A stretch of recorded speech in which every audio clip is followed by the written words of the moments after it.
नमस्कार। हम सभी जानते हैं कि दिल्ली में तो खैर है ही, लेकिन दिल्ली के आसपास के भी जो 6 राज्य हैं, खासकर हरियाणा, पंजाब, उत्तर प्रदेश, उत्तराखंड, राजस्थान और even some upper part of Madhya Pradesh, यहाँ के स्टूडेंट्स के लिए एक बहुत अच्छी ऑप्शन है गुरु गोविंद सिंह इंद्रप्रस्थ यूनिवर्सिटी, जो कि दिल्ली की एक सरकारी यूनिवर्सिटी है। और कुछ प्रोग्राम्स हैं जो ये यूनिवर्सिटी खुद पढ़ाती है और बेसिकली सरकार आपको पढ़ा रही है। एंड देन इसके अंदर बहुत सारे एफिलिएटेड कॉलेजेस हैं। जो टोटल कॉलेज की संख्या है यूनिक, वो तो कुछ 60-65 हैं, और जिनके अंदर सारे के सारे प्रोफेशनल प्रोग्राम्स होते हैं। तो दिल्ली के भी बच्चे जिनका डीयू में सीट नहीं मिलती या मिल भी जा रही होती है बट वो प्रोफेशनल कोर्स करना चाहते हैं, उनके लिए ये बहुत अच्छी एक पूरी ऑप्शन है गुरु गोविंद सिंह यूनिवर्सिटी। और उसके अलावा जो आसपास के बच्चे हैं, अब फ़र्क क्या है, क्योंकि बहुत फ़ोन आ रहे हैं हमारे पास ऑलरेडी काउंसलिंग के लिए, और बच्चा कहता है सर 12th के मार्क्स तो अभी तक आए नहीं हैं। पर हमने बात की थी और मणिपाल जयपुर से ये मिल रही है कोर्स हमें ऑलरेडी, या अमेठी से मिल रहा है, तो क्या हम ले लें या क्या करें। तो देखिए, मैं उनके बारे में कुछ नेगेटिव नहीं बोलूँगा या पॉजिटिव इस वीडियो में। तो आप फ़र्क समझिए इंडियन एजुकेशन सिस्टम का, खासकर 12th के बाद ये इम्पॉर्टेंट हो जाता है कि कुछ तो प्रॉपर एक नेशनल इम्पोर्टेंस के कॉलेजेस हैं, IITs, IIMs, मेडिकल कॉलेजेस, जो हम सभी जानते हैं कि एक प्रोसेस के थ्रू चलते हैं, चाहे वो JEE हो चाहे वो नीट हो। अब उसके अलावा जो बाकी कुछ भी आप हायर एजुकेशन का इंस्टीट्यूट देखते हैं, या तो वो एक प्राइवेट कॉलेज होगा अंडर अ बिग यूनिवर्सिटी, या वो फिर एक डीम्ड यूनिवर्सिटी होगी। डीम्ड यूनिवर्सिटी वही होती है जिसमें सब कुछ कहते हैं उनका खुद का होता है। तो अमेठी, मणिपाल, शिवनादर, BL मुंजाल, अगर हम दिल्ली की बात करें, भारतीय विद्यापीठ पुणे, ये सब एक डीम्ड यूनिवर्सिटी है। इनका एडमिशन का क्राइटेरिया, फ्यूचर में एग्ज़ाम सब ये खुद करते हैं, तो इनके पास बहुत फ्रीडम होती है।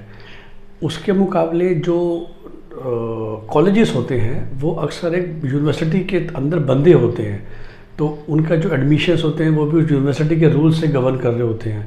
तो वही मैंने बोला, फेमस है दिल्ली यूनिवर्सिटी, जिसके अंडर फिर ये famous Shri Ram college, Hansraj Hindu college आते हैं।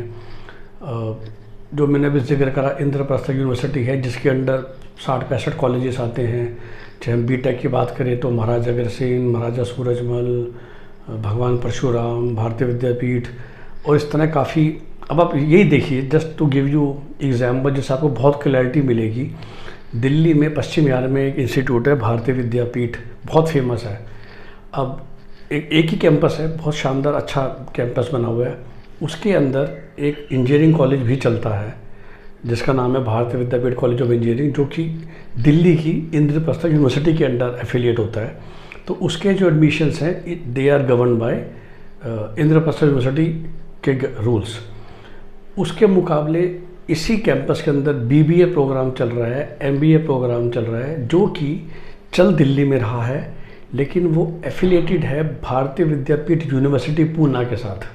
अब क्योंकि वो उसके साथ है और घर की ही बात हो गई, भारतीय विद्यापीठ ग्रुप का ये सब कुछ, तो उन दोनों कोर्स में एडमिशन्स ऑलरेडी स्टार्ट हो गए हैं 12th के एंटिसिपेटेड मार्क्स को लेकर। और बेसिकली वो कह रहे हैं कि ठीक है, कल को अगर आप फेल हो जाते हैं तो आपकी फ़ीस हम वापस कर देंगे, और अगर आप 12th में पास हैं तो अक्सर जितने भी ये प्राइवेट यूनिवर्सिटीज़ हैं ये तो आपको एडमिशन दे ही देती हैं, we all know, other than जो लोग स्टैंडर्ड मेंटेन करते हैं।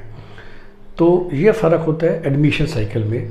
तो क्योंकि ना पेरेंट्स काफ़ी घबरा रहे हैं, बहुत फ़ोन आ रहे हैं कि सर कहीं हमें बाद में एडमिशन मिले ना मिले, 12th के एग्ज़ाम का तो पता नहीं, लेकिन मणिपाल में या अमेठी में या शिवनादर में हमें फ़ोन भी आ रहे हैं और वो कह रहे हैं कि हम आपकी सीट कंफर्म कर देते हैं। तो बस मैं यही कह सकता हूँ कि वो सीट जो आपको अभी मिल रही है वो और 3 महीने बाद भी मिल जाएगी। वो सीट्स हमेशा अवेलेबल हैं। अगर वो आपको फ़ोन करके बुला रहे हैं तो आप समझ लीजिए। लेकिन अभी आप कोशिश कीजिए, अगर आप एक प्रोफेशनल कोर्स देख रहे हैं कि आपका IIT में, JEE में क्या परफॉर्मेंस आती है या नीट में क्या परफॉर्मेंस आती है, अगर आप, जैसा मैंने बोला कि अब कुछ कॉलेजेस हैं जो बंधे हुए हैं, तो इंद्रप्रस्थ यूनिवर्सिटी जो दिल्ली की यूनिवर्सिटी में बात कर रहा था, उसके अंडर 70 कॉलेज हैं। तो उस देखिए कॉलेजेस का भी क्वालिटी और लेवल अलग है। तो कुछ कॉलेजेस ऐसे हैं जो शायद अभी से आपको फ़ोन करके कह रहे हैं कि आ जाइए, हम आपकी एडवांस में सीट बुक कर लेते हैं, और पर वो खैर IIP यूनिवर्सिटी कॉलेज नहीं बोलेंगे, पर भाई वो कॉलेज जो उस प्राइवेट यूनिवर्सिटी के अंडर है वो आपको सीट दे रहा है। तो ये फ़र्क समझिए 12th के बाद के एजुकेशन सिस्टम का इंडिया में। तो प्योर गवर्नमेंट यूनिवर्सिटी जहाँ जाके पढ़ते हैं, कॉलेजेस जो कि गवर्नमेंट यूनिवर्सिटी से एफिलिएटेड हैं और उनका जो एडमिशन प्रोसेस है वो गवर्नमेंट यूनिवर्सिटी वो गवर्न करती है। अब कई कॉलेजेस ऐसे भी होते हैं कि आप प्राइवेट कॉलेज हो, आप हो किसी सरकारी यूनिवर्सिटी के अंदर एफिलिएटेड, लेकिन जो आप सीट भरते हो वो खुद से भरते हो, उसमें मतलब कोई यूनिवर्सिटी का बहुत ज़्यादा रोल नहीं होता। तो यूपी में काफ़ी कॉलेजेस हैं जो चौधरी चरण सिंह के साथ एफिलिएटेड हैं, उनका एग्ज़ाम भी वो लेते हैं, बट उनकी जो सीट भरते हैं वो कोई, देखिए चौधरी चरण सिंह के पास कोई सेंट्रल एडमिशन सिस्टम है ही नहीं, तो कॉलेजेस अपनी सीट खुद भरते हैं। ऑफ कोर्स जो एग्ज़ाम वगैरह होते हैं वो CCH के थ्रू होते हैं और डिग्री आपको CCH के थ्रू मिलती है। तो आप समझ रहे हैं कितने टाइप की है। डीम्ड यूनिवर्सिटी तो एडमिशन भी खुद, एग्ज़ाम भी खुद, सिलेबस भी खुद, सब कुछ खुद। Pure government like DU government college भी सरकारी, यूनिवर्सिटी भी सरकारी, सब कुछ सरकारी के हिसाब से चलता है। यहाँ भी आ जाता है कि यूनिवर्सिटी सरकारी है और कॉलेजेस प्राइवेट है, और colleges can have their own admission, मतलब जो मर्जी एडमिशन दे दे, खाली यूनिवर्सिटी को वो इंटीमेट कर देते हैं कि हमारे इतने बच्चे हमारे पास पढ़ रहे हैं। लेकिन कुछ सिस्टम ऐसे भी हैं जहाँ गवर्नमेंट यूनिवर्सिटी है, कॉलेजेस प्राइवेट भी है, लेकिन एक एक सीट सेंट्रल गवर्नमेंट यूनिवर्सिटी के थ्रू ही आती है। सो इंद्रप्रस्थ यूनिवर्सिटी उसी के अंदर आती है, जिसमें कि जो आपकी पूरी की पूरी एडमिशन साइकिल है वो इंद्रप्रस्थ यूनिवर्सिटी के थ्रू गवर्न हो रही है। अब आप समझ रहे हैं, मतलब इंद्रप्रस्थ यूनिवर्सिटी से अगर आप एफिलेटेड हो तो जब तक वो यूनिवर्सिटी की काउंसलिंग प्रोसेस स्टार्ट नहीं होगी आप किसी बच्चे को एडमिशन नहीं दे सकते। इतने सख्त रूल हैं कि अगर आपके कॉलेज में 4 सीटें खाली भी रहेगी by chance after the entire counselling process, आप डायरेक्टली बच्चे को एडमिशन दे भी नहीं सकते अगर उस बच्चे ने उस यूनिवर्सिटी का, हम गुरु गोविंद सिंह यूनिवर्सिटी की बात कर रहे हैं, उसका एडमिशन फॉर्म अगर नहीं भरा था तो आप सीट दे भी नहीं पाएंगे, आप ये मान के चलिए।